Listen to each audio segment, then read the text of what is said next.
ਜਿਹੜਾ ਆ ਰਕਬਾ ਹੈ ਜੀ ਇੱਕ ਏਕੜ ਇਹ ਪੂਰਾ ਡਰੈਗਨ ਦਾ ਹੀ ਰਿਸਰਚ ਸੈਂਟਰ ਹੈ ਸਾਡਾ ਇਕੱਲਾ ਜੀ। ਇਹਦੇ 'ਚ ਸਾਰੀ 62 ਤਰ੍ਹਾਂ ਦੀਆਂ ਵੈਰਾਈਟੀਆਂ ਨੇ ਮੇਰੇ ਕੋਲੇ, ਉਹਦੇ ਤੇ ਰਿਸਰਚ ਕਰਦੇ ਆ।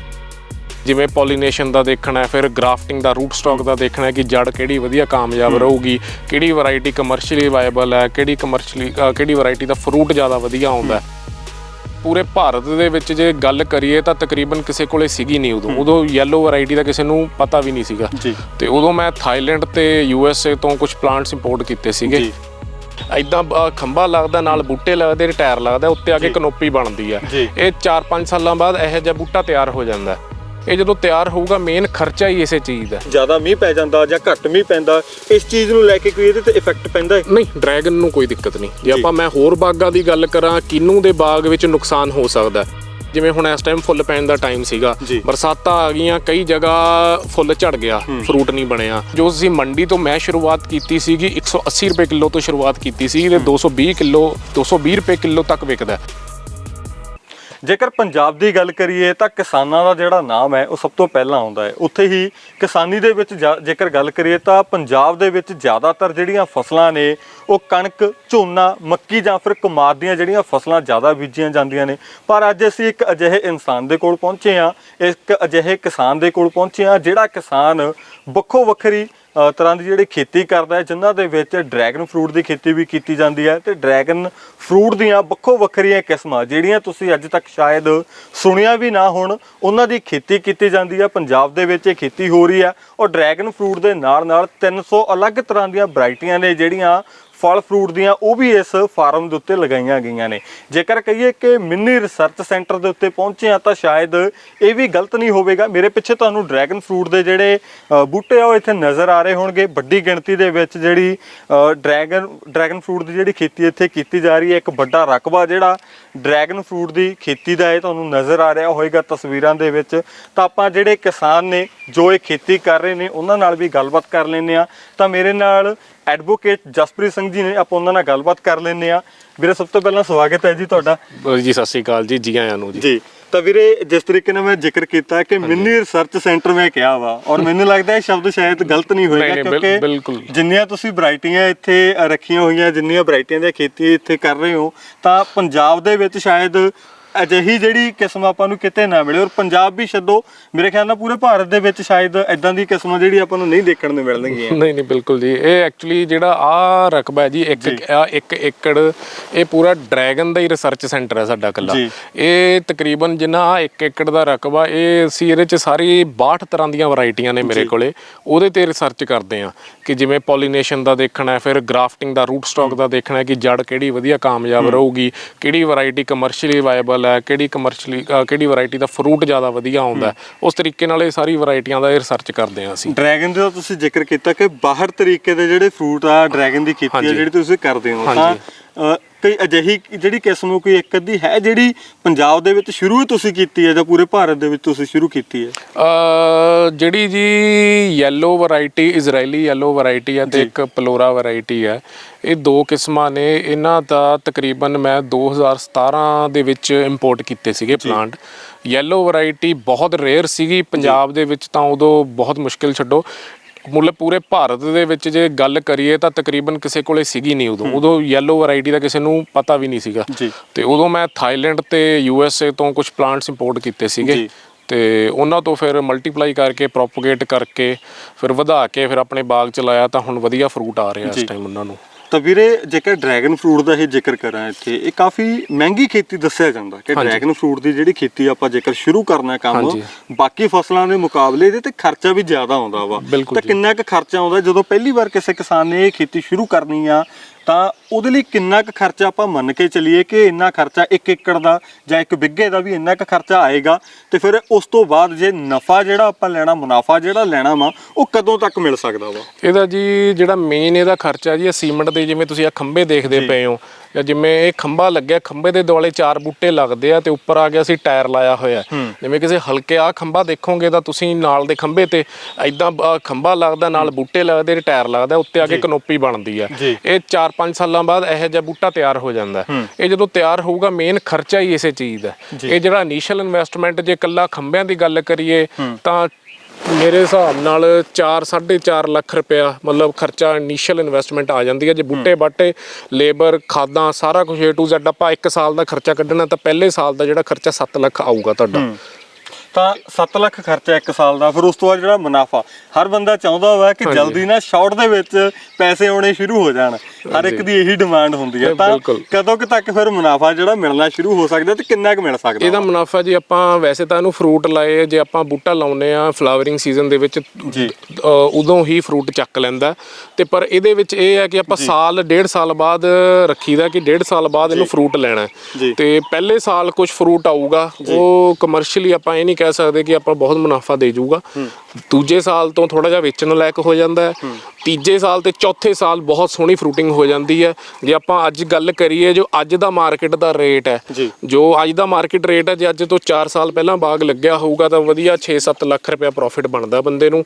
ਤੇ ਜੇ ਉਹੀ 5 ਸਾਲ ਦਾ ਬਾਗ ਹੋ ਜੇ, ਉਹੀ 8 ਤੋਂ 10 ਲੱਖ ਪ੍ਰੋਫਿਟ ਆ ਜਾਂਦਾ। ਇਹ 1 ਸਾਲ ਦਾ ਪ੍ਰੋਫਿਟ ਹੈ? ਇਹ 1 ਸਾਲ ਦਾ ਪ੍ਰੋਫਿਟ ਹੈ। ਤੇ ਇਹ ਮੈਂ ਅੱਜ ਦੇ ਮਾਰਕੀਟ ਰੇਟ ਦੇ ਹਿਸਾਬ ਨਾਲ ਗੱਲ ਕਰ ਰਿਹਾ, ਜੋ ਅੱਜ ਦਾ ਮਾਰਕੀਟ ਰੇਟ ਜੀ। ਤਾਂ ਤੁਸੀਂ 1 ਸਾਲ ਦਾ ਜੋ ਪ੍ਰੋਫਿਟ ਤਾਂ ਦੱਸ ਦਿੱਤਾ। ਜਿਵੇਂ ਇੱਕ ਚੀਜ਼ ਇੱਥੇ ਹੋਰ ਆ ਜਾਂਦੀ ਆ, ਤੁਸੀਂ ਜ਼ਿਕਰ ਕੀਤਾ ਸੀ ਪਹਿਲੇ ਸਾਲ ਜਦੋਂ ਅਸੀਂ ਬਾਗ ਲਗਾਉਨੇ ਆ ਤਾਂ 7 ਲੱਖ ਦੇ ਕਰੀਬ ਆਪਾਂ ਮੰਨ ਕੇ ਚੱਲੀਏ ਖਰਚਾ ਆਏਗਾ 1 ਏਕੜ ਦਾ। ਹਾਂਜੀ। ਤਾਂ ਉਸ ਤੋਂ ਬਾਅਦ ਫਿਰ ਜਿਹੜੇ ਅਗਲੇ ਸਾਲ ਨੇ ਉਹਨਾਂ ਦੇ ਵਿੱਚ ਕਿੰਨਾ ਕੁ ਖਰਚਾ ਆਏਗਾ, ਉਦੋਂ ਕਿੰਨਾ ਖਰਚਾ ਤੁਹਾਨੂੰ ਜਿਹੜਾ ਇਨਵੈਸਟਮੈਂਟ ਆ ਜਿਹੜੀ ਉਹ ਕਰਨੀ ਪਏਗੀ, ਤੇ ਫਿਰ ਪ੍ਰੋਫਿਟ ਦੇ ਲਈ ਆਪਾਂ ਜਿਹੜਾ ਕਹਿ ਸਕਦੇ ਹਾਂ ਕਿ ਬਾਗ ਤਿਆਰ ਹੋਏਗਾ? ਦੇਖੋ ਜੀ, ਜਿਹੜਾ ਪਹਿਲਾ ਮੇਨ ਮੋਟਾ ਖਰਚਾ ਪਹਿਲੇ ਸਾਲ ਹੀ ਆ ਜਾਣਾ। ਉਸ ਤੋਂ ਬਾਅਦ ਤੁਹਾਡਾ ਬਸ ਸਿਰਫ ਮੇਨਟੇਨੈਂਸ ਹੈ। ਜੇ ਤੁਸੀਂ ਆਪ ਖੁਦ ਸਾਂਭਦੇ ਹੋ ਤਾਂ ਤੁਹਾਨੂੰ ਲੇਬਰ ਦਾ ਖਰਚਾ ਬਚ ਸਕਦਾ ਹੈ। ਉਸ ਤੋਂ ਇਲਾਵਾ ਬਸ ਇਹਨੂੰ ਖਾਦ ਪੈਣੀ ਹੈ। ਖਾਦ ਦਾ ਮੋਟਾ ਦੇਖਿਆ ਜਾਵੇ ਤਾਂ 4-5 ਹਜ਼ਾਰ ਦਾ, ਵੱਧ ਤੋਂ ਵੱਧ 10,000 ਦਾ ਖਰਚਾ ਸਾਲ ਦਾ ਇਹਦਾ। ਤੇ ਸਪਰੇਅ ਨੂੰ ਬਹੁਤੇ ਹੈ ਨਹੀਂ, ਸਪਰੇਅ ਨੂੰ ਸਿਰਫ ਇੱਕ ਫੰਗਸ ਦੀ ਦਿੱਕਤ ਆਉਂਦੀ ਹੈ, ਫੰਜੀਸਾਈਡ ਦੀ।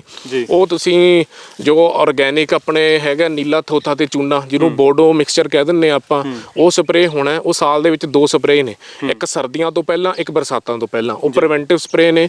ਜੇ ਉਸ ਤੋਂ ਬਾਅਦ ਫੰਗਸ ਆਉਂਦੀ ਹੈ ਤਾਂ ਇਹੀ ਸਪਰੇਅ ਹੋਣਾ, ਉਸ ਤੋਂ ਇਲਾਵਾ ਇਹ ਤੇ ਕੋਈ ਸਪਰੇਅ ਨਹੀਂ ਹੈਗਾ। ਤੇ ਉਹਦਾ ਬਹੁਤਾ ਖਰਚਾ ਨਹੀਂ ਹੈਗਾ। ਜੇ ਸਪਰੇਆਂ ਦੀ ਗੱਲ ਕਰਾਂ ਤਾਂ ਵੱਧ ਤੋਂ ਵੱਧ 1500-2000 ਰੁਪਏ ਤੋਂ ਵੱਧ ਨਹੀਂ ਲੱਗਦਾ ਇਹਦੇ ਸਪਰੇਆਂ ਦਾ।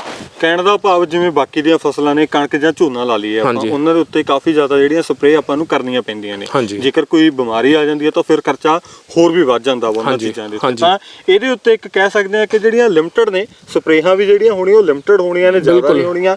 ਤੇ ਇੱਕ ਇੱਥੇ ਸਵਾਲ ਹੋਰ ਉੱਠਦਾ, ਜਿਵੇਂ ਪਿਛਲੇ ਦਿਨਾਂ ਦੇ ਵਿੱਚ ਅਸੀਂ ਦੇਖਿਆ ਪੰਜਾਬ ਦੇ ਵਿੱਚ ਜਿਹੜਾ ਮੀਂਹ ਕਾਫੀ ਜ਼ਿਆਦਾ ਪਿਆ ਔਰ ਬੇਮੌਸਮਾ ਮੀਂਹ ਪਿਆ ਵਾ, ਜਿਹਦੇ ਕਰਕੇ ਕਣਕਾਂ ਨੇ ਜਿਹੜੀਆਂ ਬਹੁਤ ਨੁਕਸਾਨ ਹੋਇਆ। ਔਰ ਅਸੀਂ ਦੇਖਿਆ ਕਿ ਹੁਣ ਕਣਕ ਤਾਂ ਛੱਡੋ, ਤੂੜੀ ਦਾ ਵੀ ਜਿਹੜਾ ਲੋਕਾਂ ਨੂੰ ਸ਼ਾਇਦ ਤੂੜੀ ਵੀ ਨਾ ਨਿਕਲੇ ਨਾ, ਕਾਫੀ ਨੁਕਸਾਨ ਹੋਇਆ ਉਸ ਚੀਜ਼ ਦੇ ਵਿੱਚ। ਤਾਂ ਬਾਗ ਨੂੰ ਕੀ ਇਸ ਦਾ ਕੋਈ ਨੁਕਸਾਨ ਹੁੰਦਾ ਹੈ? ਮੌਸਮ ਨੂੰ ਲੈ ਕੇ ਜਿਹੜਾ ਕਿਵੇਂ ਦਾ ਮੌਸਮ ਹੋਣਾ ਚਾਹੀਦਾ ਇਸ ਬਾਗ ਦੇ ਲਈ, ਕਿ ਜਿਹੜਾ ਜਾਂ ਕੋਈ ਜ਼ਿਆਦਾ ਮੀਂਹ ਪੈ ਜਾਂਦਾ ਜਾਂ ਘੱਟ ਮੀਂਹ ਪੈਂਦਾ, ਇਸ ਚੀਜ਼ ਨੂੰ ਲੈ ਕੇ ਕੋਈ ਇਹਦੇ ਤੇ ਇਫੈਕਟ ਪੈਂਦਾ ਹੈ? ਨਹੀਂ, ਡਰੈਗਨ ਨੂੰ ਕੋਈ ਦਿੱਕਤ ਨਹੀਂ। ਜੇ ਆਪਾਂ ਮੈਂ ਹੋਰ ਬਾਗਾਂ ਦੀ ਗੱਲ ਕਰਾਂ, ਕਿੰਨੂ ਦੇ ਬਾਗ ਵਿੱਚ ਨੁਕਸਾਨ ਹੋ ਸਕਦਾ। ਕਿੰਨੂ ਦੇ ਬਾਗ ਦੇ ਵਿੱਚ ਕੀ ਨੁਕਸਾਨ ਹੋ ਸਕਦਾ? ਇੱਕ ਜਿਵੇਂ ਹੁਣ ਇਸ ਟਾਈਮ ਫੁੱਲ ਪੈਣ ਦਾ ਟਾਈਮ ਸੀਗਾ, ਬਰਸਾਤਾਂ ਆ ਗਈਆਂ, ਕਈ ਜਗ੍ਹਾ ਫੁੱਲ ਝੜ ਗਿਆ, ਫਰੂਟ ਨਹੀਂ ਬਣਿਆ। ਤੇ ਸੇਬਾਂ ਵਿੱਚ ਵੀ ਐਂ ਹੁੰਦਾ। ਪਰ ਡਰੈਗਨ ਦੇ ਵਿੱਚ ਇਹੋ ਜਿਹੀ ਕੋਈ ਦਿੱਕਤ ਨਹੀਂ ਹੈ। ਡਰੈਗਨ ਦੇ ਵਿੱਚ ਜਿੰਨੀ ਇਹਨੂੰ ਬਰਸਾਤ ਆਊਗੀ ਉਨਾ ਇਹਦੇ ਲਈ ਵਧੀਆ। ਬਸ ਇਹ ਕਿ ਤੁਹਾਡੇ ਜੇ ਪਾਣੀ ਖੜਦਾ ਹੋਵੇ, ਥੋੜਾ ਜਿਹਾ ਉੱਚਾ ਬੈੱਡ ਕਰਕੇ ਲਾਓ, ਹੋਰ ਇਹਨੂੰ ਕੋਈ ਦਿੱਕਤ ਨਹੀਂ। ਜੇ ਇਹਦੇ ਤੇ ਮੀਂਹ ਹਨੇਰੀ ਝੱਖੜ ਵੀ ਆ ਜਾਵੇ, ਜੇ ਇਹਦਾ ਫਰੂਟ ਦਾ ਟਾਈਮ ਚੱਲਦਾ ਵੀ ਪਿਆ, ਇਹਦਾ ਬਸ ਇੱਕ ਸਿਫਤ ਹੈ ਕਿ ਇਹਨੂੰ ਇਕੱਠਾ ਫਰੂਟ ਨਹੀਂ ਆਉਂਦਾ। ਇਹਨੂੰ ਸੀਜ਼ਨ ਦੇ ਵਿੱਚ 5 ਤੋਂ 7 ਵਾਰੀ ਫਲਾਵਰਿੰਗ ਆਉਣੀ ਆ। ਮਤਲਬ ਇਕੱਠਾ, ਜੇ ਇੱਕ ਪਾਸੇ ਫੁੱਲ ਆ ਰਿਹਾ, ਇੱਕ ਪਾਸੇ ਫਰੂਟ ਤੁਹਾਡਾ ਤੋੜਨ ਵਾਲਾ, ਇੱਕ ਪਾਸੇ ਕੱਚਾ ਫਰੂਟ ਹੈ ਤੇ ਇੱਕ ਪਾਸੇ ਫਲਾਵਰ ਡਿਵੈਲਪ ਹੋ ਰਿਹਾ। ਮਤਲਬ 5 ਵਾਰੀ ਫਲਾਵਰਿੰਗ ਆਉਣੀ ਹੈ, 7 ਵਾਰੀ ਟੋਟਲ ਸੀਜ਼ਨ ਦੇ ਵਿੱਚ, ਮਈ ਤੋਂ ਲੈ ਕੇ ਅਕਤੂਬਰ ਤੱਕ। ਤੇ ਉਹਦੇ ਦੌਰਾਨ ਜੇ ਤੁਹਾਡਾ ਇੱਕ ਕੋਈ ਝੱਖੜ ਦੇ ਵਿੱਚ ਕੋਈ ਇੱਕ ਫਰੂਟ, ਮਤਲਬ ਇੱਕ ਤੁਹਾਡਾ ਫਲਸ਼ ਜਿਹੜੀ ਹੈ ਫਲਾਵਰ ਦੀ ਖਰਾਬ ਹੋ ਵੀ ਗਈ, ਤਾਂ ਤੁਹਾਡੇ ਕੋਲ ਤਕਰੀਬਨ 5 ਤੋਂ 6 ਫਲਸ਼ਾਂ ਹੋਰ ਪਈਆਂ ਨੇ। ਕਹਿਣ ਦਾ ਭਾਵ ਪੰਜਾਬ ਦਾ ਜਿਹੜਾ ਮੌਸਮ ਆ ਉਹ ਬਿਲਕੁਲ ਇਹਦੇ ਅਨੁਕੂਲ ਹੈ। ਔਰ ਜੋ ਮੌਸਮ ਡਰੈਗਨ ਫਰੂਟ ਦੀ ਖੇਤੀ ਦੇ ਲਈ ਚਾਹੀਦਾ ਉਹ ਪੰਜਾਬ ਦੇ ਵਿੱਚ ਉਹੀ ਮੌਸਮ ਹੈ। ਚਾਹੇ ਠੰਡ ਹੈ ਜ਼ਿਆਦਾ ਜਾਂ ਗਰਮੀ ਉਹਦਾ ਕੀ ਜ਼ਿਆਦਾ ਜੇ ਗਰਮੀ ਵੀ ਜ਼ਿਆਦਾ ਜੀ ਇਹਦੇ ਲਈ ਬਚਾਅ ਲਈ ਗਰਮੀ ਦੇ ਬਚਾਅ ਲਈ ਇੱਕ ਹੋਰ ਚੀਜ਼ ਆਉਂਦੀ ਹੈ ਜਿਹੜਾ ਕਿ ਆਪਾਂ ਕਾਉਲਿਨ ਕਲੇ ਕਹਿੰਦੇ ਆ। ਉਹ ਚਾਈਨਾ ਕਲੇ ਹੁੰਦੀ ਹੈ, ਉਹ ਨਾ ਕਾਉਲਿਨ ਏਰੀਆ ਚਾਈਨਾ ਦੇ ਵਿੱਚ ਉੱਥੋਂ ਮਾਈਨ ਕੀਤਾ ਜਾਂਦਾ। ਉਹ ਇੱਕ ਤਰ੍ਹਾਂ ਦਾ ਪੀਓਪੀ ਵਰਗਾ ਮਿਕਸਚਰ ਹੁੰਦਾ ਵਾਈਟ ਕਲਰ ਦਾ, ਆਰਗੈਨਿਕ ਮਿੱਟੀ ਹੁੰਦੀ ਆ ਉਹ ਨਾ ਅਸੀਂ ਇਹਦੇ ਗਰਮੀਆਂ ਦੇ ਵਿੱਚ ਅਸੀਂ ਇਹਦੇ ਤੇ ਸਪਰੇਅ ਕਰ ਦਿੰਨੇ ਆ ਤੇ ਉਹ ਜਦੋਂ ਅਸੀਂ ਸਪਰੇਅ ਕਰਾਂਗੇ ਇਹਨੇ ਪੂਰਾ ਚਿੱਟਾ ਰੰਗ ਹੋ ਜਾਣਾ। ਜਦੋਂ ਗਰਮੀ ਦੇ ਵਿੱਚ ਸਾਨੂੰ ਲੱਗਦਾ ਕਿ 45 ਡਿਗਰੀ ਤੋਂ ਵੱਧ ਤਾਪਮਾਨ ਜਾਊਗਾ, ਡੈਮੇਜ ਹੋ ਸਕਦਾ, ਤਾਂ ਇਹ ਤੇ ਕਾਉਲਿਨ ਕਲੇ ਦਾ ਸਪਰੇਅ ਹੋ ਜਾਣਾ, ਉਹਨੇ ਇਹਦੇ ਉੱਤੇ ਚਿੱਟੀ ਪਰਤ ਬਣਾ ਦੇਣੀ ਆ। ਤੁਸੀਂ ਇਹ ਸੋਚ ਲਓ ਇੱਕ ਧੁੱਪੇ ਬੰਦਾ ਕਾਲਾ ਕੁੜਤਾ ਪਜਾਮਾ ਪਾ ਕੇ ਖੜਾ ਤੇ ਇੱਕ ਚਿੱਟਾ ਕੁੜਤਾ ਪਜਾਮਾ ਪਾ ਕੇ ਖੜਾ, ਮਤਲਬ ਵਾਈਟ ਕਲਰ ਰਿਫਲੈਕਟ ਕਰਦੀ ਆ ਲਾਈਟ ਨੂੰ। ਉਸ ਕਰਕੇ ਜੇ ਬਾਹਰ 45 ਡਿਗਰੀ ਆ ਤਾਂ ਬੂਟੇ ਨੇ ਆਪਣੇ ਤਾਪਮਾਨ 35 ਡਿਗਰੀ ਜਾਂ 35 ਤੋਂ 40 ਡਿਗਰੀ ਦੇ ਤਾਪਮਾਨ ਵਿੱਚ ਰਹਿਣਾ। ਤਾਂ ਗਰਮੀ ਤੋਂ ਵੀ ਬਚਾਉਣ ਦਾ ਹੱਲ ਹੈਗਾ, ਸਰਦੀ ਦੇ ਵਿੱਚ ਤਾਂ ਇਹਨੂੰ ਬਹੁਤੀ ਡੈਮੇਜ ਆਉਂਦੀ ਨਹੀਂ ਜੀ। ਤਾਂ ਵੀਰੇ ਜੇਕਰ ਫਲ ਦੀ ਗੱਲ ਕਰੀਏ ਜਿਵੇਂ, ਤਾਂ ਜਿਹੜਾ ਫਿਰ ਫਲ ਹੁੰਦਾ ਵਾ ਉਹ ਕਿੱਦਾਂ ਸੇਲ ਕਰਦੇ ਹੋ ਜਾਂ ਕਿੰਨੇ ਰੁਪਏ ਕਿਲੋ ਵਿਕਦਾ, ਕੀ ਹਿਸਾਬ ਹੁੰਦਾ ਫਲ ਵੇਚਣ ਦਾ, ਕੀ ਹਿਸਾਬ ਹੈ, ਕਿਸ ਰੇਟ ਦੇ ਉੱਤੇ ਵਿਕਦਾ ਹੈ, ਉਹ ਚੀਜ਼ਾਂ ਵੀ ਜ਼ਰੂਰ ਸਮਝੀਏ। ਇਹਦਾ ਜੀ ਮੰਡੀ ਦੇ ਵਿੱਚ ਤਾਂ ਕਿਲੋ ਦੇ ਹਿਸਾਬ ਨਾਲ ਸੇਲ ਹੁੰਦਾ। ਜਦੋਂ ਅਸੀਂ ਮੰਡੀ ਦੇ ਵਿੱਚ ਲੈ ਕੇ ਜਾਂਦੇ ਆ, ਸਾਡਾ ਹੋਲਸੇਲ ਮੰਡੀ ਦੇ ਵਿੱਚ ਅਲੱਗ ਰੇਟ ਹੁੰਦਾ, ਰਿਟੇਲ ਦਾ ਅਲੱਗ ਰੇਟ ਹੁੰਦਾ। ਇਹਦੇ ਵਿੱਚ ਜੋ ਅਸੀਂ ਮੰਡੀ ਤੋਂ ਮੈਂ ਸ਼ੁਰੂਆਤ ਕੀਤੀ ਸੀਗੀ 180 ਰੁਪਏ ਕਿਲੋ ਤੋਂ ਸ਼ੁਰੂਆਤ ਕੀਤੀ ਸੀ ਤੇ 220 ਰੁਪਏ ਕਿਲੋ ਤੱਕ ਵਿਕਦਾ। ਜੇ ਰਿਟੇਲ ਦੀ ਗੱਲ ਕਰਾਂ, ਜੇ ਸਿੱਧਾ ਗਾਹਕ ਨੂੰ ਵੇਚਣਾ 300 ਤੋਂ ਲੈ ਕੇ 350 ਰੁਪਏ ਕਿਲੋ ਲਾਲ ਵਾਲੀ ਵੈਰਾਈਟੀ ਦੀ ਮੈਂ ਗੱਲ ਕਰ ਰਿਹਾ। ਤੇ ਜੇ ਕੋਈ ਦੁਕਾਨ ਵਾਲਾ ਸਿੱਧਾ ਆਪਾਂ ਕਹਿੰਦੇ ਆ ਪਾੜਤੇ ਨੂੰ ਨਹੀਂ ਦੇਣਾ, ਕਿਸੇ ਦੁਕਾਨ ਵਾਲੇ ਨਾਲ ਸਿੱਧੀ ਗੱਲ ਕਰਨੀ ਹੈ, ਉਹ 210 ਤੋਂ ਲੈ ਕੇ 240 ਰੁਪਏ ਕਿਲੋ ਉਹ ਲੈ ਕੇ ਸੇਲ ਉਹਨਾਂ ਨੂੰ ਹੋ ਜਾਂਦਾ। ਤੇ ਜਿਹੜੀ ਪੀਲੀ ਵੈਰਾਈਟੀ ਆ, ਯੈਲੋ ਵੈਰਾਈਟੀ, ਉਹ ਮੇਰਾ 700 ਰੁਪਏ ਕਿਲੋ ਸੇਲ ਹੋਇਆ ਤੇ ਹੋਲਸੇਲ ਦੇ ਵਿੱਚ ਮੇਰਾ 480 ਰੁਪਏ ਕਿਲੋ ਸੇਲ ਹੋਇਆ ਯੈਲੋ ਵੈਰਾਈਟੀ। ਸਭ ਤੋਂ ਮਹਿੰਗਾ ਜਿਹੜਾ ਫਲ ਹੈ ਜੋ ਡਰੈਗਨ ਫਰੂਟ ਦੇ ਵਿੱਚ, ਸਭ ਤੋਂ ਮਹਿੰਗਾ ਫਲ ਕਿਹੜਾ, ਕਿੰਨੇ ਰੁਪਏ ਦਾ, ਉਹ ਕਿਹੜੀ ਵੈਰਾਈਟੀ ਹੈ ਉਹਦੀ? ਉਹ ਜੀ ਮੇਰੇ ਕੋਲੇ ਜਿਹੜਾ ਸਭ ਤੋਂ ਮਹਿੰਗਾ ਫਲ ਹੈ ਉਹ ਐਕਵਾਡੋਰੀਅਨ ਪਲੋਰਾ ਵੈਰਾਈਟੀ ਹੈ। ਉਹ ਵੀ ਪੀਲਾ ਡਰੈਗਨ ਹੈ, ਬਟ ਉਹਦੇ ਫਰੂਟ ਤੇ ਕੰਡਾ ਹੁੰਦਾ। ਉਹ ਜਦੋਂ ਅਸੀਂ ਹਾਰਵੈਸਟ ਕਰਾਂਗੇ, ਤੋੜਾਂਗੇ, ਕੰਡਾ ਉੱਤਰ ਜਾਣਾ ਹੈ ਉਹਦਾ, ਤੇ ਉਹ ਦੁਨੀਆ ਦਾ ਸਭ ਤੋਂ ਮਿੱਠਾ ਡਰੈਗਨ ਹੈ। ਅੱਛਾ ਜੀ। ਤੇ ਉਹ ਤਕਰੀਬਨ ਇੰਡੀਆ 'ਚ ਤਾਂ ਹੈ ਹੀ ਨਹੀਂ ਕਿਤੇ ਵੀ, ਫਰੂਟਿੰਗ ਕਿਤੇ ਨਹੀਂ ਹੈਗੀ ਉਹਦੀ। ਤੇ ਜੇ ਆ ਰਿਹਾ ਇੰਪੋਰਟ ਹੋ ਕੇ ਆ ਰਿਹਾ ਮਹਾਰਾਸ਼ਟਰ ਦੇ ਵਿੱਚ ਨੇਚਰਸ ਬਾਸਕਟ ਦੇ ਵਿੱਚ 4000 ਤੋਂ 4500 ਰੁਪਏ ਕਿਲੋ ਸੇਲ ਹੋ ਰਿਹਾ ਤੇ ਉਹ ਆਪਣੇ ਇਸ ਟਾਈਮ ਫਰੂਟਿੰਗ ਤੇ ਹੈ। ਤੇ ਤਕਰੀਬਨ ਇਸ ਸਾਲ ਕਮਰਸ਼ਲੀ ਤਾਂ ਨਹੀਂ, ਅਸੀਂ ਅਗਲੇ ਸਾਲ ਸੋਚ ਰਹੇ ਹਾਂ ਤਾਂ ਕਮਰਸ਼ੀਅਲ ਸਾਨੂੰ ਜੋ ਐਕਸਪੈਕਟਡ ਹੈਗਾ 800 ਰੁਪਏ ਤੋਂ ਲੈ ਕੇ 1500 ਰੁਪਏ ਕਿਲੋ ਦੇ ਵਿੱਚ ਉਹਦਾ ਸਾਨੂੰ ਰਿਟੇਲ ਮਿਲ ਜੂਗਾ। ਕਹਿਣ ਦਾ ਭਾਵ ਇਹ ਆ ਕਿ ਜੇਕਰ ਤੁਸੀਂ ਮਿਹਨਤ ਕਰੋਗੇ ਇਸ ਖੇਤੀ ਦੇ ਉੱਤੇ, ਇਸ ਵੈਰਾਈਟੀ ਦੇ ਉੱਤੇ, ਤਾਂ ਉਹਦਾ ਮੁੱਲ ਆ ਨਾ ਜਿਹੜਾ ਫਲ ਆਪਾਂ ਨੂੰ ਮਿਲੂਗਾ ਜੀ, ਬਿਲਕੁਲ ਮਿਲੂਗਾ। ਦੇਖੋ ਹੁਣ ਅਸੀਂ ਟਰਾਇਲ ਦੇ ਤੌਰ ਤੇ ਬਲੈਕਬੇਰੀਆਂ ਵੀ ਲਾਈਆਂ ਐਤਕੀ, ਤੇ ਬਲੈਕਬੇਰੀ ਨੂੰ ਵੀ ਬਹੁਤ ਸੋਹਣਾ ਫਰੂਟ ਆਇਆ। ਇਹ ਜੇ ਬਲੈਕਬੇਰੀ ਦੀ ਆਪਾਂ ਗੱਲ ਕਰੀਏ 425 ਰੁਪਏ ਤੋਂ 500 ਰੁਪਏ ਦੀ ਡੱਬੀ ਆਉਂਦੀ ਹੈ, 100 ਤੋਂ 125 ਗ੍ਰਾਮ ਦੀ ਹੁੰਦੀ ਹੈ, ਤੇ ਉਹੀ 4000 ਰੁਪਏ 4500 ਰੁਪਏ ਕਿਲੋ ਹੋ ਗਈ ਰਿਟੇਲ ਦੀ। ਤੇ ਕਿਸਾਨ ਦੀ ਗੱਲ ਕਰੀਏ, ਜੇ ਆਪਾਂ ਇਹ ਖੇਤੀ ਕਰ ਸਕਦੇ ਹਾਂ, ਜੇ ਆਪਾਂ ਨੂੰ ਲੋਕਲ ਆਪਾਂ ਨੂੰ ਜੇ 1500 ਰੁਪਏ 1000 ਰੁਪਏ ਕਿਲੋ ਵੀ ਇਹਦਾ ਮਿਲਣ ਲੱਗ ਜੇ, ਹੋਰ ਇਸ ਤੋਂ ਵੱਧ ਕੀ ਚਾਹੀਦਾ। ਬਿਲਕੁਲ, ਮੈਂ ਚਾਹੁੰਦਾ ਇੱਕ ਵਾਰ ਤੁਸੀਂ ਨਾ ਜਿਹੜਾ ਬੂਟਾ ਉਹ ਵੀ ਜ਼ਰੂਰ ਦਿਖਾ ਦਿਓ ਤਾਂ ਕਿ ਦਰਸ਼ਕ ਵੀ ਦੇਖ ਲੈਣ ਕਿ ਪੰਜਾਬ ਦੇ ਵਿੱਚ ਇਹ ਚੀਜ਼ਾਂ ਹੈਗੀਆਂ। ਇਹ ਬਲੈਕਬੇਰੀ ਦੇ ਬੂਟੇ ਆ ਜੀ, ਇਹ ਮੈਂ ਟਰਾਇਲ ਦੇ ਤੌਰ ਤੇ ਨਾ ਬਾਉਂਡਰੀ ਸਟਾਰਟਿੰਗ ਨਾਲ ਲਗਾਏ ਸੀਗੇ ਤੇ ਇਹਨਾਂ ਦੇ ਤੁਸੀਂ ਆਹ ਫਰੂਟ ਦੇਖ ਸਕਦੇ ਹੋ, ਆਹ ਫਰੂਟ ਆਇਆ ਹੋਇਆ ਇਹਨਾਂ ਤੇ ਜੀ। ਤੇ ਇਹ ਟਰਾਇਲ ਦੇ ਤੌਰ ਸੀ, ਇਹ ਪਿਛਲੇ ਸਾਲ ਦਾ ਜਿਹੜਾ ਮੇਰੇ ਕੋਲ ਆਏ ਸੀਗੇ ਪਲਾਂਟ, ਇਹ ਉਹਨਾਂ ਦੀ ਫਰੂਟਿੰਗ ਹੈ। ਅਗਲੇ ਸਾਲ ਇਹਦੇ ਤੇ ਆਉਣਾ, ਇਹਦੇ ਹਰ ਸਾਲ ਜਿਹੜੀ ਨਵੀਂ ਟਾਹਣੀ ਹੈ ਇਹਦੇ ਅਗਲੇ ਸਾਲ ਫਰੂਟ ਆਊਗਾ ਜੀ। ਜਿਹੜੀ ਪੁਰਾਣੀ ਟਾਹਣੀ ਆ ਉਹ ਤੇ ਉਸ ਸਾਲ ਫਰੂਟ ਆਉਂਦਾ, ਮਤਲਬ ਇਹ ਤੇ ਅਗਲੇ ਸਾਲ ਆਊਗਾ, ਇਹ ਤੇ ਹੁਣ ਆ ਰਿਹਾ ਫਰੂਟ ਆ ਰਿਹਾ ਜੀ। ਜੇਕਰ ਇਹਨਾਂ ਆਪਾਂ ਫਰੂਟਸ ਦੀ ਜਿਹੜਾ ਗੱਲ ਕਰੀਏ ਟਾਈਮਿੰਗ ਦਾ, ਜਿਸ ਤਰ੍ਹਾਂ ਆਪਣੇ ਕਣਕ ਜਾਂ ਝੋਨਾ ਹੋ ਗਿਆ, ਉਹ ਇੱਕ ਟਾਈਮ ਆ 6 ਮਹੀਨੇ ਦੇ ਵਿੱਚ ਉਹ ਫਸਲ ਜਿਹੜੀ ਤਿਆਰ ਹੋ ਜਾਂਦੀ, ਉਸ ਤੋਂ ਬਾਅਦ ਆਪਾਂ ਕੱਟਦੇ ਆ ਤੇ ਅਗਲੇ ਮੌਸਮ ਦੀ ਫਸਲ ਬੀਜਦੇ ਆ। ਤਾਂ ਇਹ ਜਿਹੜੀ ਫਸਲ ਆ, ਜਿਵੇਂ ਡਰੈਗਨ ਫਰੂਟ ਦਾ ਆਪਾਂ ਜ਼ਿਕਰ ਕੀਤਾ, ਇਹ ਮੇਰੇ ਖਿਆਲ ਨਾਲ 20 ਤੋਂ 25 ਸਾਲ ਦੇ ਕਰੀਬ ਇਹ ਬੂਟੇ ਜਿਹੜੇ ਚੱਲਦੇ ਆ, ਇੱਕ ਬੂਟਾ ਜਿਹੜਾ। ਤਾਂ ਜਿਹੜੀ ਇਹ ਵੈਰਾਈਟੀ ਆ, ਇਹਨੂੰ ਕਿੰਨਾ ਟਾਈਮ ਮਿਲ ਜਾਂਦਾ, ਔਰ ਤੁਹਾਡੇ ਕੋਲ ਜਿਹੜੇ ਡਰੈਗਨ ਦੇ ਆ ਉਹਨਾਂ ਦਾ ਕਿੰਨੇ ਸਾਲ ਦਾ ਟਾਈਮਿੰਗ ਹੈ ਜਿਹੜੀ? ਡਰੈਗਨ ਦਾ ਇਦਾਂ ਜੀ, ਡਰੈਗਨ ਦਾ ਜਿਹੜੇ ਮੈਂ ਵੀਅਤਨਾਮ 'ਚ ਫਾਰਮਰ ਨਾਲ ਜੁੜਿਆ ਹੋਇਆ, ਉਹਨਾਂ ਦੇ 40 ਸਾਲ ਪੁਰਾਣੇ ਬਾਗ ਹੈਗੇ ਆ ਜੀ। ਤੇ ਡਰੈਗਨ ਦੀ ਗੱਲ ਕਰੀਏ ਤਾਂ 40 ਸਾਲ ਚੱਲੂਗਾ। ਬਲੈਕਬੇਰੀ ਦਾ ਸਾਡਾ ਟਰਾਇਲ ਹੈ, ਇਸ ਸਾਲ ਪਹਿਲਾ ਸਾਲ ਹੈ, ਪਰ ਬਲੈਕਬੇਰੀ ਦਾ ਵੀ ਜੇ ਗੱਲ ਕਰੀਏ ਤਾਂ ਘੱਟੋ ਘੱਟ 5-10 ਸਾਲ ਜਾਂ 15 ਸਾਲ ਤੱਕ ਚੱਲਣਗੇ। ਬਾਕੀ ਟਰਾਇਲ ਹੈ, ਇਹ ਤੇ ਜ਼ਿਆਦਾ ਮੈਂ ਉਹ ਨਹੀਂ ਕਰ ਸਕਦਾ, ਸਪੈਕੂਲੇਟ ਨਹੀਂ ਕਰ ਸਕਦਾ, ਬਟ ਫਿਰ ਵੀ ਦੇਖਿਆ ਜਾਵੇ ਸਟ੍ਰਾਬੇਰੀ ਨਾਲੋਂ ਕਿਤੇ ਵਧੀਆ। ਜਿਵੇਂ ਸਟ੍ਰਾਬੇਰੀ ਆਪਣੇ ਪੰਜਾਬ 'ਚ ਚੱਲਦੀ ਪਈ ਆ, ਨੋ ਡਾਊਟ ਵਧੀਆ ਕਰਦੇ। ਮੈਂ ਵੀ ਇੱਕ ਬੈੱਡ ਲਾਇਆ ਸਟ੍ਰਾਬੇਰੀ ਦਾ, ਟਰਾਇਲ ਕੀਤਾ, ਉਹਨੂੰ ਵੀ ਫਰੂਟਿੰਗ ਬਹੁਤ ਜ਼ਿਆਦਾ ਆਈ ਹੈ। ਪਰ ਬਲੈਕਬੇਰੀ ਜਿਵੇਂ ਇੱਕ ਵਾਰੀ ਬੂਟਾ ਲਾਤਾ, ਇਹਦੇ ਬਾਰ-ਬਾਰ ਨਹੀਂ ਲਾਉਣ ਦੀ ਲੋੜ। ਸਟ੍ਰਾਬੇਰੀ ਕੀ ਹੈ ਕਿ ਹਰ ਸਾਲ ਬੂਟੇ ਲਾਉਣੇ ਪੈਂਦੇ ਆ, ਉਹ ਤੇ ਹਰ ਸਾਲ ਤੁਹਾਨੂੰ 2.5 ਤੋਂ 3 ਲੱਖ ਦਾ ਖਰਚਾ ਖੜਾ ਹੈ। ਬਲੈਕਬੇਰੀ ਦਾ ਵਨ ਟਾਈਮ ਕਾਸਟ ਹੈ, ਜਿਵੇਂ ਡਰੈਗਨ ਦੀ ਹੈ। ਕਹਿਣ ਦਾ ਭਾਵ ਹੈ ਕਿ ਇੱਕ ਵਾਰ ਜਿਹੜੀ ਚੀਜ਼ ਆਪਾਂ ਲਗਾਈ ਆ, ਉਹਦੇ ਤੋਂ ਉਸ ਤੋਂ ਮੁਨਾਫਾ ਲੈ ਸਕਦੇ ਆ। ਉਹ ਵੱਖਰੀਆਂ ਵੈਰਾਈਟੀਆਂ ਪੰਜਾਬ ਦੇ ਵਿੱਚ ਸਾਨੂੰ ਬਹੁਤ ਘੱਟ ਦੇਖਣ ਨੂੰ ਮਿਲਦੀਆਂ ਨੇ। ਹਾਂਜੀ। ਕਾਫੀ ਦਾ ਜ਼ਿਕਰ ਕਰ ਲਈਏ ਤਾਂ ਇਹ ਸਾਰੀਆਂ ਚੀਜ਼ਾਂ ਸਾਨੂੰ ਪੰਜਾਬ 'ਚ ਨਹੀਂ ਦੇਖਣ ਨੂੰ ਮਿਲਦੀਆਂ। ਤੁਸੀਂ ਇਹਦਾ ਇੱਕ ਫਾਰਮ ਜਿਹੜਾ ਪ੍ਰੋਪਰ ਤਿਆਰ ਕੀਤਾ ਹੋਇਆ, ਤਾਂ ਅੱਗੇ ਵੀ ਬਹੁਤ ਸਾਰੀਆਂ ਵੈਰਾਈਟੀਆਂ ਨੇ ਜੀ, ਆਪਾਂ ਉਹਨਾਂ ਦੇ ਵੱਲ ਵੀ ਚੱਲਦੇ ਹਾਂ। ਅੱਗੇ ਵੀਰੇ ਇੱਥੇ ਜਿਹੜੀਆਂ ਨਰਸਰੀ ਦੇ ਤੌਰ ਦੇ ਉੱਤੇ ਲੱਗ ਰਹੇ ਆ ਕਿ ਜਿਹੜਾ ਬੇਲ ਆਪਾਂ ਤਿਆਰ ਕੀਤੇ ਜਾਂ ਕਲਮਾਂ ਕਹਿ ਲਈਏ, ਜਿਸ ਤਰ੍ਹਾਂ ਕਲਮਾਂ ਲਗਾਉਣੇ ਆ ਤਾਂ ਡਰੈਗਨ ਦੀਆਂ ਕਲਮਾਂ ਨੇ ਸਾਰੀਆਂ। ਇਹਦੇ ਚ ਡਰੈਗਨ ਦੀ ਜੀ, ਜਿਵੇਂ ਇੱਥੋਂ ਪੱਟ ਕੇ ਅਸੀਂ ਖੇਤ ਚ ਲਾਤੇ ਆ, ਇੱਥੇ ਫਿਰ ਨਵੀਆਂ ਕਲਮਾਂ ਲੱਗਣਗੀਆਂ। ਉਹ ਜਿਵੇਂ ਤੁਸੀਂ ਸਾਹਮਣੇ ਟੇਪ ਲੱਗੇ ਦੇਖਦੇ ਹੋ, ਉਹ ਗ੍ਰਾਫਟਿੰਗ ਹੁੰਦੀ ਆ। ਉਹ ਮੈਂ ਆਪ ਹੀ ਗ੍ਰਾਫਟਿੰਗ ਕਰਦਾ, ਨਾਲ ਸਾਡਾ ਬੰਦਾ ਉਹ ਗ੍ਰਾਫਟਿੰਗ ਕਰਦਾ, ਤੇ ਅਸੀਂ ਇਹ ਬੂਟੇ ਤਿਆਰ ਕਰਦੇ ਆ। ਇਹ ਗ੍ਰਾਫਟਿੰਗ ਕਰਕੇ ਫਿਰ ਇਹ ਤੇ ਨਵੀਆਂ ਵੈਰਾਈਟੀਆਂ ਜਿਹੜੀ ਅਸੀਂ ਲਾਉਣੀ ਹੁੰਦੀ ਆ, ਉਹ ਅਸੀਂ ਉਹਦੇ ਉੱਤੇ ਗ੍ਰਾਫਟ ਕਰਕੇ ਨਾਲ ਬਕਾਇਦਾ ਤਰੀਕ ਲਿਖ ਦਿੰਨੇ ਆ ਕਿ ਵੀ ਇਹ ਫਲਾਨਾ ਵੈਰਾਈਟੀ ਆ ਤੇ ਆਹ ਤਰੀਕ ਨੂੰ ਗ੍ਰਾਫਟ ਕੀਤੀ ਆ। ਤੇ ਨਾਲ ਹੀ ਅਸੀਂ ਆ ਜਿਵੇਂ ਪਪੀਤੇ ਦੇ ਕੁਝ ਪਨੀਰੀ ਤਿਆਰ ਕਰ ਰਹੇ ਆ, ਅਵਾਕਾਡੋ ਦੀ ਪਨੀਰੀ ਆ, ਉਹ ਰੈੱਡ ਡਾਇਮੰਡ ਅਮਰੂਦ ਹੈ, ਲੌਂਗਨ ਹੈ। ਤੇ ਨਵੀਂ ਜਿਵੇਂ ਤੁਹਾਨੂੰ ਮੈਂ ਇੱਕ ਦੱਸਦਾ ਪਿਆ ਸੀ ਵੈਰਾਈਟੀ ਦੀ, ਮੈਂ ਤੁਹਾਨੂੰ ਇੱਕ ਦਿਖਾਉਣਾ। ਤੇ ਇਹਦੇ ਵਿੱਚ ਨਾ ਜਿਵੇਂ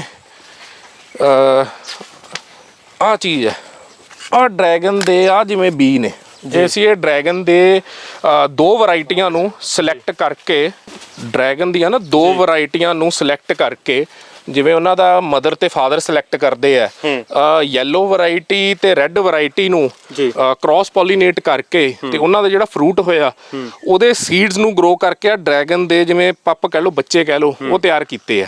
ਇਹ ਛੋਟੇ ਛੋਟੇ ਡਰੈਗਨ ਸੀਡਲਿੰਗ ਨੇ।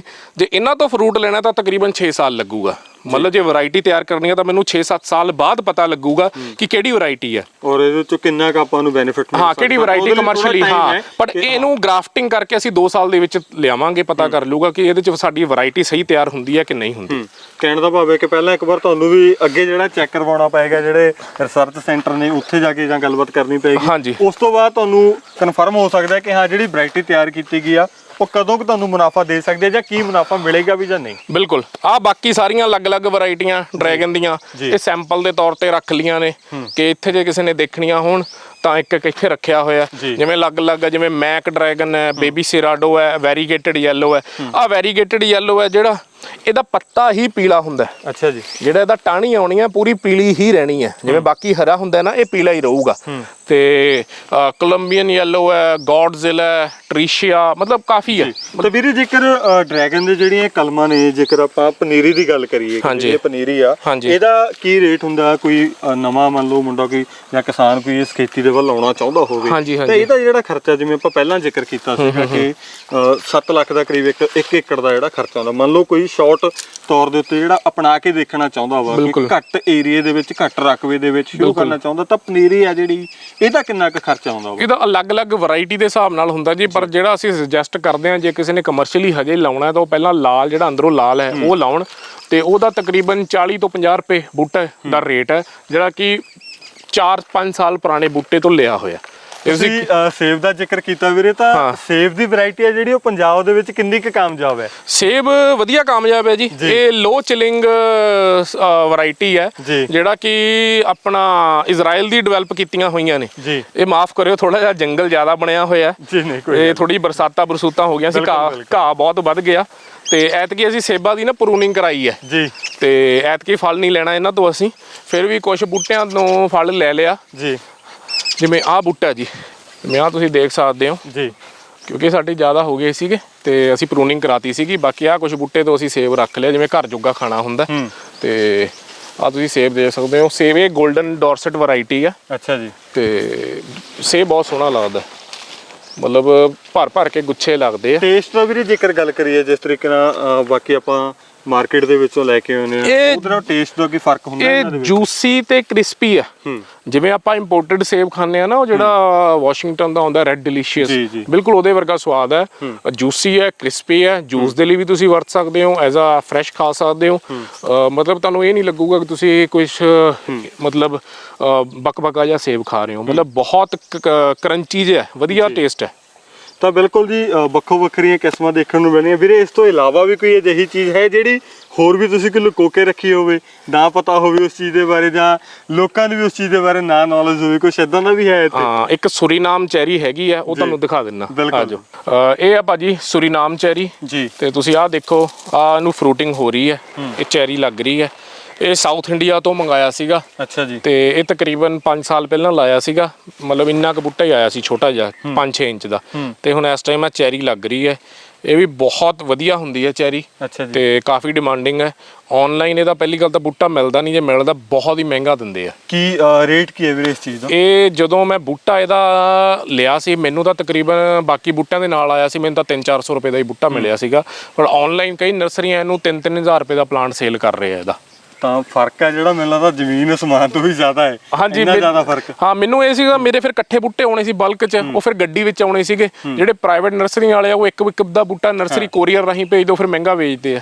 ਤਾਂ ਫਲ ਦੀ ਜੇਕਰ ਗੱਲ ਕਰੀਏ ਕਿੰਨੇ ਕੁ ਟਾਈਮ ਬਾਅਦ ਇਹਦਾ ਫਲ ਆਉਂਦਾ ਤੇ ਉਹਦਾ ਕੀ ਰੇਟ ਹੁੰਦਾ ਫਿਰ? ਇਹਦਾ ਜੀ ਕੋਈ ਆਈਡੀਆ ਨਹੀਂ ਹੈ, ਮੇਰੇ ਕੋਲ 5 ਸਾਲ ਬਾਅਦ ਫਰੂਟ ਆਇਆ ਅੱਛਾ ਜੀ। ਤੇ ਇਹ ਪਹਿਲਾ ਫਰੂਟ ਹੈ। ਐਤਕੀ ਇਹਦਾ ਟਰਾਈ ਕਰਾਂਗੇ, ਜੇ ਤਾਂ ਵਧੀਆ ਰਿਹਾ ਕਮਰਸ਼ੀਅਲੀ ਅਡੈਪਟ ਹੁੰਦਾ ਫਿਰ ਹੁਣ ਗਾਹਾਂ ਇਹਦੇ ਤੋਂ ਬੂਟੇ ਤਿਆਰ ਕਰਕੇ ਦੇਖਾਂਗੇ ਕਮਰਸ਼ੀਅਲੀ ਵਾਇਬਲ ਹੈ ਕਿ ਨਹੀਂ ਹੈ ਜੀ ਬਿਲਕੁਲ। ਬਾਕੀ ਨਾਲ ਆੜੂ ਵਗੈਰਾ ਲਗਾਠਾਂ ਵਗੈਰਾ ਤਾਂ ਲੱਗੀਆਂ ਹੀ ਹੋਈਆਂ। ਬਿਲਕੁਲ ਚਲੋ ਇਹ ਤਾਂ ਆਮ ਇੱਕ ਫਸਲ ਕਹਿ ਸਕਦੇ ਆ ਪੰਜਾਬ ਦੇ ਵਿੱਚ ਇਹ ਹੁੰਦੇ ਬੂਟੇ। ਆ ਲੀਚੀ ਦੇ ਬੈਕ ਸਾਈਡ ਇੱਕ ਪੀਨਟ ਬਟਰ ਫਰੂਟ ਹੈ, ਆ ਤਾਂ ਮਿੱਠੇ ਦਾ ਆ ਗਿਆ। ਇਹਦੇ ਥੱਲੇ ਦੀ ਆ ਲੱਗਿਆ ਪੀਨਟ ਬਟਰ ਫਰੂਟ ਜੀ। ਇਹ ਕੇਰਲਾ ਤੋਂ ਮੰਗਾਇਆ ਸੀ ਇਹ ਵੀ ਪਲਾਂਟ। ਅੱਛਾ ਜੀ। ਤੇ ਇਹ ਵੀ ਬਹੁਤ ਵਧੀਆ ਚੱਲ ਰਿਹਾ ਤੇ ਇਹਨੂੰ ਵੀ ਪਿਛਲੇ ਸਾਲ ਫਲਾਵਰਿੰਗ ਆਈ ਸੀ ਤੇ ਇਸ ਸਾਲ ਫਰੂਟ ਐਕਸਪੈਕਟਡ ਹੈ ਇਹਦੇ ਤੋਂ। ਇਹ ਵੀ ਬੂਟਾ ਵਧੀਆ ਚੱਲ ਰਿਹਾ ਜੀ। ਇਹਦਾ ਟੇਸਟ ਨਾ ਪੀਨਟ ਬਟਰ ਵਰਗਾ ਹੁੰਦਾ, ਜਿਵੇਂ ਅੰਦਰੋਂ ਪੀਨਟ ਬਟਰ ਖਾਂਦੇ ਆ ਨਾ ਆਪਾਂ, ਉਹੋ ਜਿਹਾ ਟੈਕਸਚਰ ਹੈ ਤੇ ਉਹੋ ਜਿਹਾ ਹੀ ਟੇਸਟ ਹੈ। ਹਾਂ, ਇਹ ਆ ਮਿਕਸ ਕ੍ਰੌਪ ਹੈ ਸਾਰੀ ਤੇ ਇਹ ਕੱਲਾ ਡਰੈਗਨ ਲੱਗਣਾ।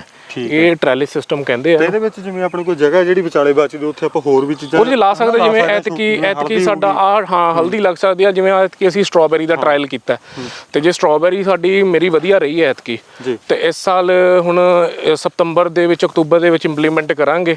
ਜਿੰਨੀ ਵੀ ਆਪਣੀ ਜਗ੍ਹਾ ਹੈਗੀ ਹੈ ਸਾਰੇ ਦੇ ਵਿੱਚ ਇੰਟਰਕ੍ਰੌਪ ਸਟ੍ਰਾਬੇਰੀ ਕਰਨੀ ਹੈ। ਤਾਂ ਇਸ ਤੋਂ ਇਲਾਵਾ ਵੀਰੇ ਜੇਕਰ ਗੱਲ ਕਰੀਏ ਤਾਂ ਸਟ੍ਰਾਬੇਰੀ ਵੀ ਹੁਣ ਨਜ਼ਰ ਆ ਰਹੀ ਹੈ ਔਰ ਕਿਨੂਆ ਦਾ ਬਾਗ ਹੈ, ਇਹਦੇ ਵਿੱਚ ਵੀ ਤੁਸੀਂ ਵੱਖਰੀਆਂ ਵੈਰਾਈਟੀਆਂ ਜਿਹੜੀਆਂ ਲਗਾਈਆਂ ਹੋਈਆਂ ਨੇ। ਇਹਦੇ ਵਿੱਚ ਜੀ ਜਿਵੇਂ ਕਿੰਨੂ ਹੈ, ਇੱਧਰ ਆ ਖਜੂਰ ਲੱਗੀ ਹੋਈ ਆ, ਇਹ ਬਰੀ ਵੈਰਾਈਟੀ ਆ ਜਿਹੜੀ ਫਰੈਸ਼ ਡੇਟਸ ਹੁੰਦੀਆਂ ਯੈਲੋ ਵਾਲੀਆਂ, ਇਹ ਗੁਜਰਾਤ ਤੋਂ ਆਏ ਸੀ ਬੂਟੇ। ਬਾਕੀ ਆ ਸਾਡਾ ਸਟ੍ਰਾਬੇਰੀ ਦਾ ਟ੍ਰਾਇਲ ਸੀਗਾ।